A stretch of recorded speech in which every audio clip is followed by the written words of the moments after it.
Happy Wednesday, or whatever day you're watching me. Hey friend, I hope you're well today. It is about a little after 10 a.m. in my world. I'm here in Charlotte, North Carolina, and my name is Alexis, but my friends call me Lexi, and my family call me Lex. So I hope everybody is doing well on this 22nd day of January, heading into week 4 of the month. I mean, time is just flying by. It is just flying by. It's like mind-blowing to me how fast this month is going. It's just going so fast.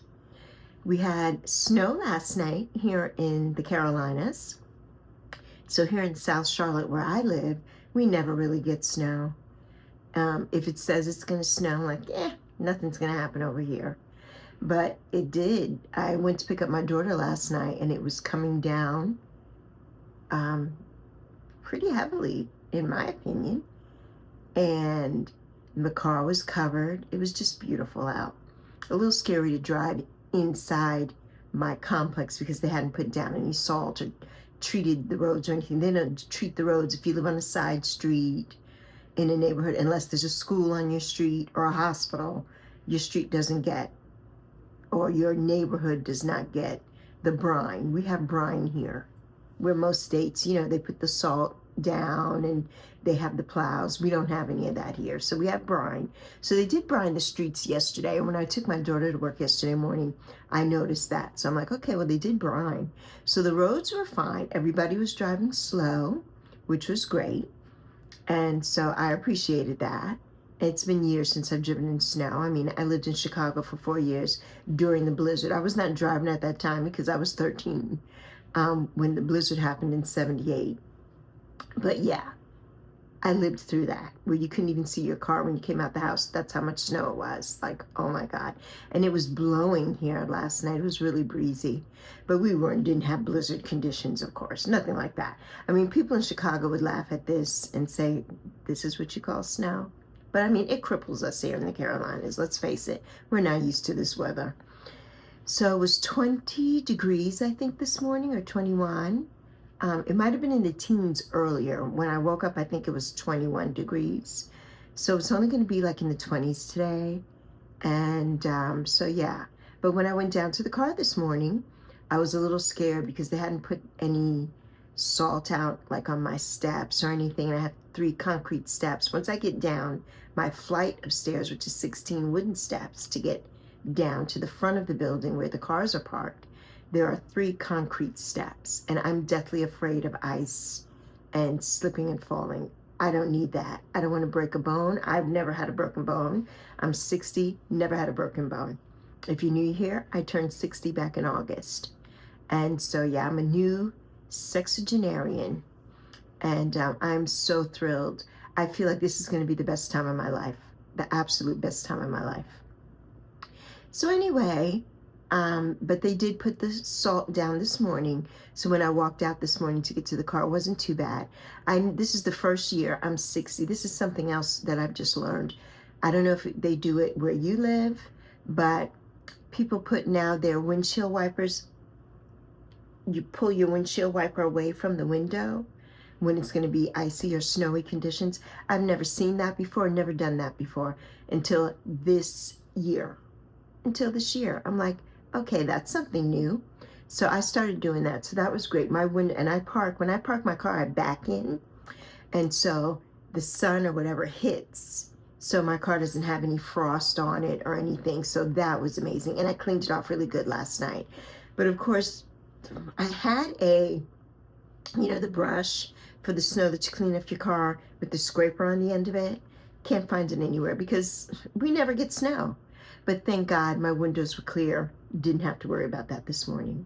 So that was a blessing. So my daughter got to work safe. I got back home safe. And now I'm here talking to you. So today I made some notes. So today I wanted to talk about accountability. I'm in a group on Facebook, and it's a weight loss group. And somebody made a little post yesterday about having family members in their home who brought in, all kinds of chocolates and different candies and stuff. And they know that, that's a trigger for her. And, why would they do that? And, how dare they? And what is she going to do? Like, help, what am I supposed to do? And it had me thinking, and I posed it as a response. I don't know this person. I don't know how old they are, anything like that. But I know, now that I'm 60, and I've learned this probably more so when I turned 50, because it's so easy to blame everybody else for all the stuff that's going on around us. And the new book I'm getting ready to order, Mel Robbins' Let Them book, the Let Them program, I think it's called, or the Let Them something. But basically, just let them. But my response to her was, for me, and I said to her very gingerly and gently, this is not an answer to your predicament, but this is what I do and how I handle the situation. Is I have a 26-year-old daughter. She has a different schedule from me. She comes home at night. I've already eaten.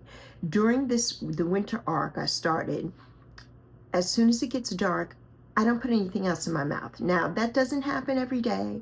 That doesn't happen every night. Sometimes I do.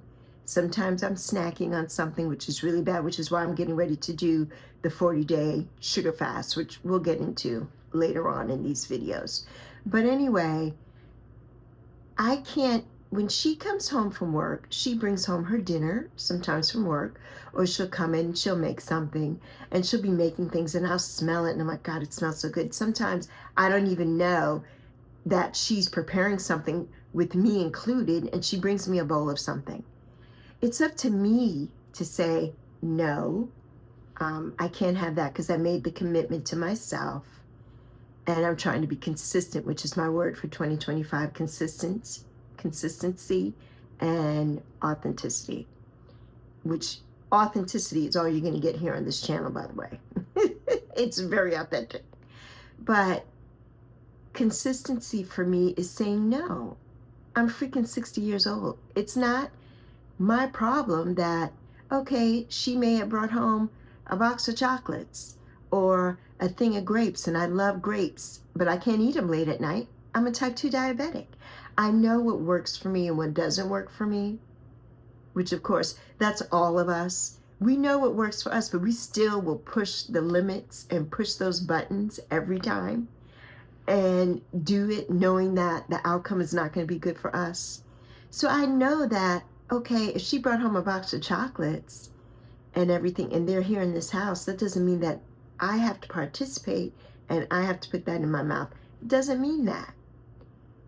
I have free will to do what I want to do. In this case, it's not eat all the extra sugar. It's not eating at night. I really am focusing on being consistent with not eating anything after it gets dark, which is hard because it gets dark at 5. So we're like, okay, God, that's a long time before I go to bed tonight. But hey, it takes 4 hours, if you know, for your food to digest. And for me, being 60, and this started when I was maybe 58 or 9, and I'm just going to come right out and say it, having liquid ass in the middle of the night, where I am laying down and I wake up and I'm like, oh my God, it's like I've had diarrhea or something in the middle of the night and didn't even know it because of some BS, something that I put in my mouth late at night before I went to bed. My body can't handle stuff like that anymore. It just can't. And especially, I guess, because I'm on medication. So I'm on tirzepatide, I'm on Manjaro. So because of that, anything I have to watch everything I put in my mouth. It's not just like a miracle drug. You're just going to take your shot and be like, oh, I could eat anything and do. You just can't do that. So my statement to her, is that basically I'm in control of me.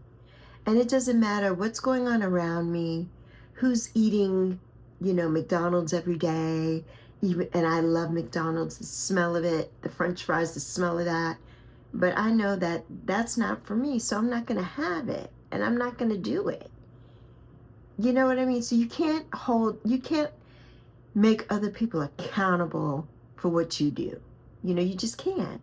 You can't make other people accountable. You have to be accountable for yourself. And as we get older, we realize that, we have free will. We have to let them have what, like Mel Robbins says, let them. So they don't want to talk to you anymore. Let them. They didn't invite you to dinner. Let them. That's not your problem. It's not my problem. Let them be them. Let them be over there. But I'm here. This is what I'm doing. This is what works for me. And you have to tell people sometimes 50, 60 times. Like I live in a house with my daughter who all the time, she's the sweetest person in the world. She's not trying to trigger me or trying to, encourage me to do bad things. But she forgets and she's like, oh, Mommy, I made pizza. Here's a slice for you. Or, Mommy, I brought home these cookies. You want to try one or whatever? No, thank you, honey. Mommy can't have that right now because, I'm being consistent. I'm not eating after a certain time, or I'm not having sugar or whatever. And I know that's going to be a main thing for me when I start the sugar fast. But I have to be strong within myself, my mind, my body, my spirit to say, no, it doesn't work for me.